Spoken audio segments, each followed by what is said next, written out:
Good afternoon, everyone. Yung tatalakayin natin ngayon is yung Ilocos Region. First, magpapakilala muna tayo. Go. My name is Cindy M. Arevalo. My name is Atop. Ilocos Region.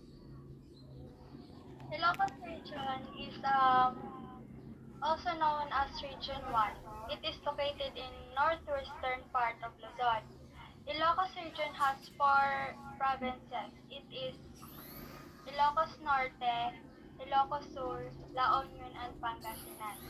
Ang region na ito ay kilala bilang rich history. Ito ay nangangahulugan na mayroong maraming mahalagang pangyayari, mga tradisyon at mga karanasan na naganap sa nakaraan na nagbigay ng malalim na kahulugan. Ito po yung mapa ng Ilocos Region po natin. Yung Ilocos Norte, yung capital na is yung Salawag City. Mamaya papakita po natin kung anong meron din sa Salawag City. Sabi dito, mga Ilocano daw po ay kilala na matipid at masayahin at masipag. At makikita natin doon ang mabundok po doon. Tapos maraming mapagtatanim na po ng mga tanim like palay or something mga gulay gano'n. Yung culture, geography, and climate naman po nila, yung warm and dry season po nila ay sa November po hanggang sa April po. Tapos yung wet season naman ay sa May at sa October. Attraction, language, and festivities. Makikita po natin dito is sa Paway Church po. A UNESCO World Heritage Site known for its earthquake-resistant architecture. Siguro dito, pag kahit anong lindol na malakas, ganun, hindi siya madaling masira, ganun. Interesting fact, the Bangi windmills provide renewable energy and are a famous tourist. Dito sila parang kukuha ng enerhiya. Tapos sobrang taas nila. Ganun. Next po. Ito naman po yung languages spoken Ilocano. Pinakamarami po doon is syempre Ilocano kasi Ilocos Norte. Tapos nagsasalita din sila ng Filipino, tapos English. For example po dito sa yung Tagalog, yung halika na, tapos sa Ilocano naman is oh my God. Ganun po, yun po yung mga example po na dyan. Next po. Next naman po is yung Pamulinawen Festival. Ginaganap po yung Pamulinawen Festival sa buwan po ng February. Ito po ay isang celebration sa Lawag City na bilang pagpupugay po sa kanilang patron o santo. Dito din po makikita ang mga makukulay po na parades, cultural performances, at iba't ibang activities na nagpe-present po ng devotion. Next po is yung Guling-Guling Festival. Ginaganap po ito bago mag-Ash Wednesday. Ito po ay ginaganap sa Paway, Ilocos Norte bilang bahagi po ng pre-Lenten celebration. Sa festival na ito, sinasagawa po nila ang street dancing at kanilang traditional na kaugalian. Katulad po nung pagkakaisa po, pati din po yung kanila pong pananampalataya. Next po, food and delicacies. At ang food and delicacies po nila is yung bagnet, deep fried pork belly na may perfect balance po na malutong na balat at malambot na laman. At karaniwan din po itong sinasawsaw sa suka o bagoong. Sunod naman po is yung empanada, fried pastry, na full of delicious ingredients tulad po ng papaya, longganisa at itlog.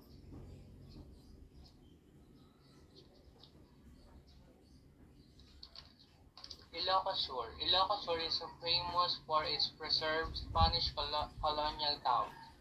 Ito po ay isang UNESCO World Heritage City at sikat po ito dahil sa kanilang cobblestone streets, lumang bahay ng mga Espanyol at ang kanilang kalesa na at isa pa po sa pinaka-iconic na lugar po dito ay yung tinatawag po nilang Calle Crisologo, kung saan po doon po makikita ang mga ancestral house at souvenir shops. Po dyan, yung klima din po dyan is tag-init po tuwing March to May, at tag-ulan naman po tuwing June to October. Malamig naman po kapag November hanggang February. Ayan po yung yung mga halimbawa po nung mga attractions po sa Ilocos Sur. Tsaka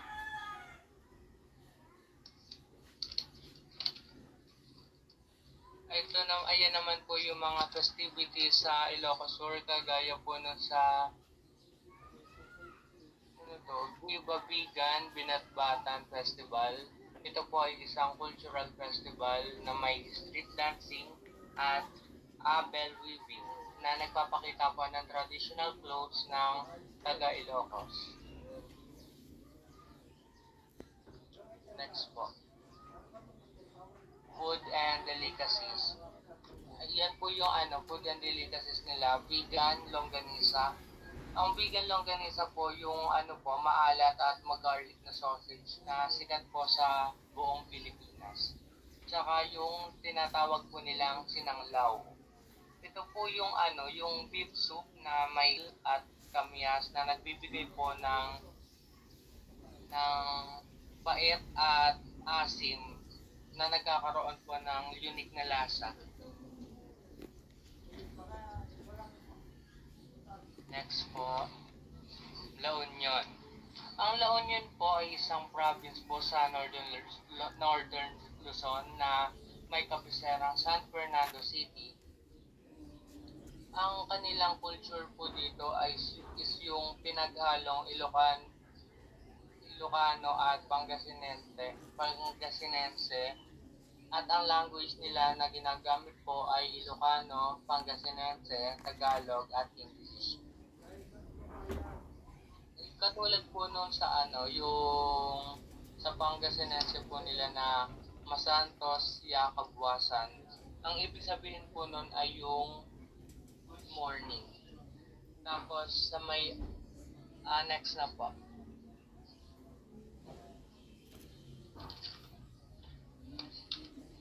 Ayan, attraction ng La Union.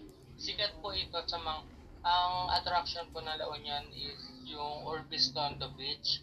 Sikat po ito sa mga beaches and hills. Ang Orbistondo Beach po sa San Juan ay isang kilalang surfing spot. Dito rin po matatagpuan ang unang grape farms sa Pilipinas.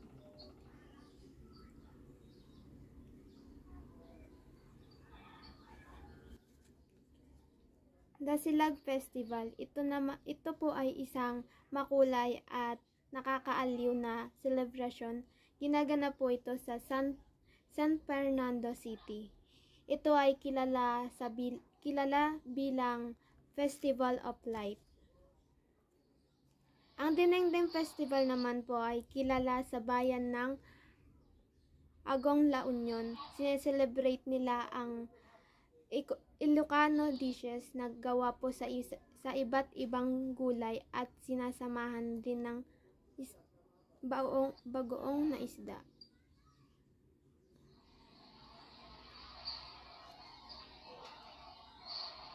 Next po.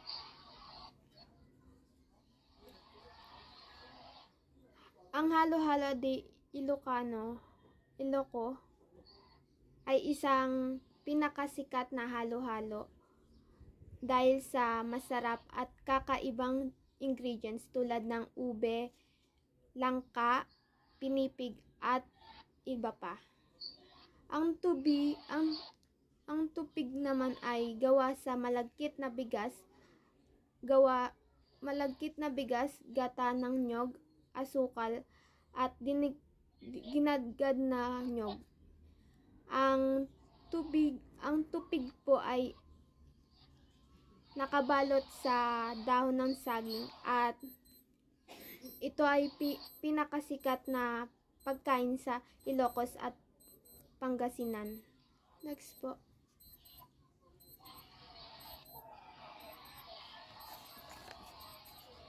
Ang Pangasinan ay the biggest province, the largest province in Ilocos region.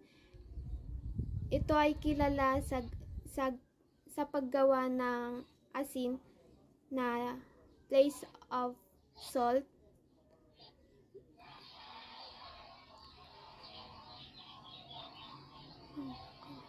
Next po. Attraction. Tinatawag itong 100 lands and bukod dito ay binubuo ito ng 124 na isla kapag low tide at 123 na isla naman kapag high tide. Interest fact. Ang bangus ay pinakasikat sa Pangasinan dahil sa best quality nito. Kilala dito sa Pangasinan bilang bangus capital of the Philippines. Next po. Language po. Pangasinense, Ilocano. Ang mga salita po ng Pangasinense ay masanting aga. Ang ibig sabihin naman po nun is magandang umaga.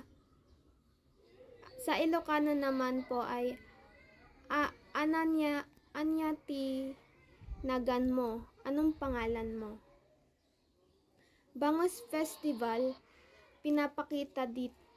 pinagdiriwang para maipakita o may pagmalaki ang sikat na bangus sa Pangasinan.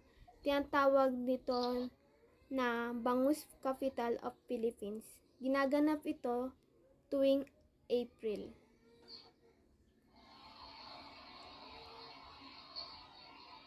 Ang Pistay Dayat ay kilala sa festival na karagatan. Ito po ay pinagdiriwang ng Thanksgiving na binibigyan ng kasaganahan at kagandahan sa dagat. Next po. Ang Puto Kalasyo ay gawa po sa galapong o giniling na bigas. Ito ay maliit, malambot. Kadalasan ito ay kulay puti o dilaw. Ang bangus dishes naman po ay ito po ay sikat na isda sa Pilipinas. Dahil sa masarap nitong laman, marami tayong paraan ng pagluluto tulad ng inihaw na bangus, daing na bangus at paksiw na bangus.